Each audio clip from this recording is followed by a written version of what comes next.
Welcome back to Sunrise Daily, coming to you live from our Abuja studio. I have with me this morning retired Group Captain Sadeeq Shehu, who is a peace, development, and security consultant. You're very welcome to the program, sir. Thank you very much, Anjuri. Good morning. So I'm sure you've heard a lot of the various takes and perspectives around some of the issues ongoing in the Northeast. What is your assessment of both the unfortunate tragedy at Metele and also the federal government's response to it?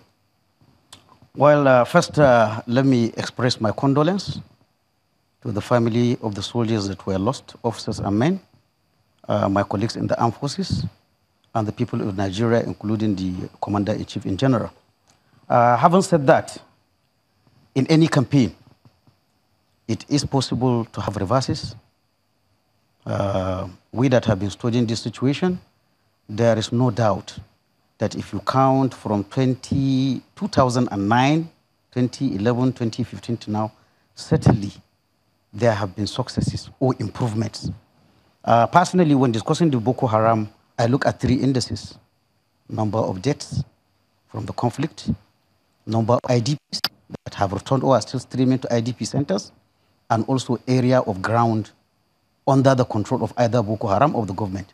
In these three indices, there are clear markers to show that certainly we have improved. But unfortunately, from 2000, I keep figures. There are think tanks that keep figures of this, all these incidents from 2009 up to date. There are monthly figures of this report.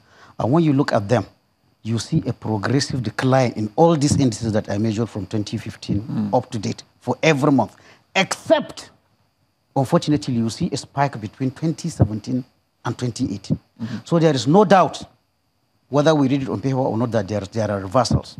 However, reversals could come as a result of many factors.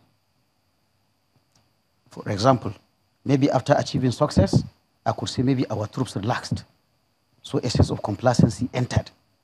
And then Boko Haram capitalized on that, and then they were trying to turn the tables. However, having seen all the recent incidents and the response by the federal government, I can see through the presidency, and also the legislative arm, I would like to see that the whole, optimism for me to see that something is going to be done.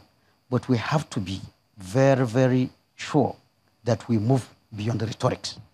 But this is exactly what is at issue here, is when we hear this term, and I don't want to spend too much time on this, but this term technically defeated. You've seen the indices. What is your perspective? Is it more of an issue of degradation of capacity, or can the federal government still continue to say that Boko Haram is technically defeated in your view? No, I think I would, if you ask me, I would advise that we abandon that term of technically defeated. In any case, every endeavor in human life has its own terminology. I have never come, apart from Nigeria, in all honesty, I have never come about a term in counterinsurgency being technically defeated. There are some scholars that talk about sufficient victory. Sufficient victory. Sufficient victory to do what? Sufficient victory to negotiate? Sufficient victory to tell people to return? Depending on what the end goal is. Depending on what the end goal is now. But I think I would advise that using that term technical and insisting on it may even be counterproductive.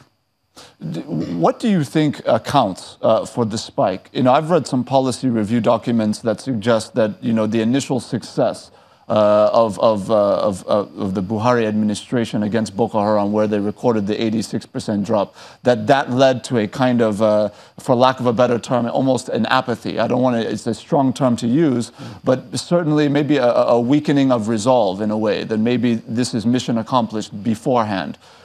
What is that? Does that play a role here in terms of why we've seen a bit of a reversal in the indices showing success against Boko Haram?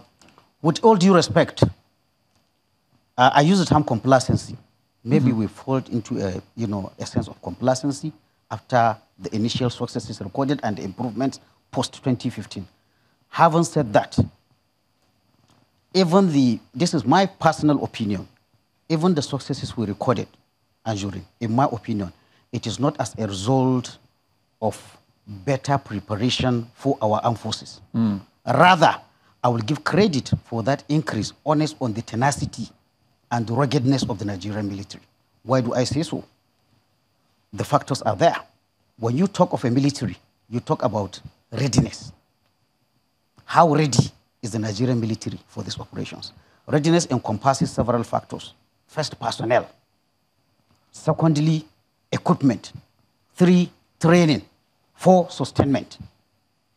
In terms of personnel, from 2015 to now, how are the armed forces faring? Do we have enough boots on the ground? Counterinsurgency, people must recognize, is different from conventional warfare.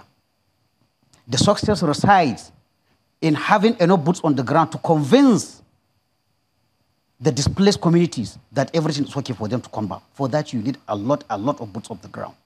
I just checked the global firepower index of all countries of the world. At most, you have Nigerian armed forces being put at a number of 161,000. If you stretch it, you say 200,000. These are not official figures. These are figures from other things. I did a simple calculation based on past insurgencies that have happened all over the world. In Borno State alone, with a population of about 4-something million, experts are unanimous that you need a minimum of 83,000 troops to really hold the ground and bring back confidence to the district. Still, again, I maintain I don't have the actual figures of the troops we have in Borno, but by mere extrapolation, I don't think we have anything up to maybe 15,000, 20,000 troops. I may be wrong. However, it is far, far below, you will agree with me, it's far, far below that minimum of 83,000 that we need. So this is the issue. We don't have numbers. And have we been doing enough of recruitment? Every country that is faced with an insurgency or a war situation, they do wartime recruitment. The recruitment has to be more than what you are doing during peacetime. Are we doing that? Not. Equipment. In all honesty, again, we have to ask ourselves. Yesterday, I'm happy at the Chief of Army Staff Conference. The Chief of Army Staff spoke about equipment by saying that no army can have sufficient equipment, or let me paraphrase him and say, no army can have all that it wants. The President himself talked about equipment. We have to ask ourselves from 2015 to now, how have we done equipment-wise? These are some of the issues that we're going to get into when we come back from this very short break. Please hold your thoughts, and our viewers, please do stay with us.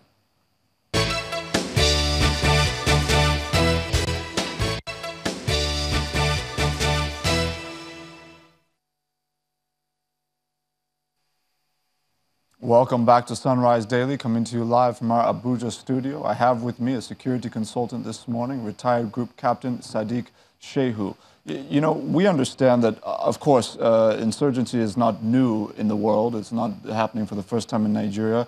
We've seen examples in places as far-flung as Colombia, where insurgencies have taken place, and there has been effective response in certain instances. I want to get your take on what potential solutions can be deduced from, you know, other instances in the world.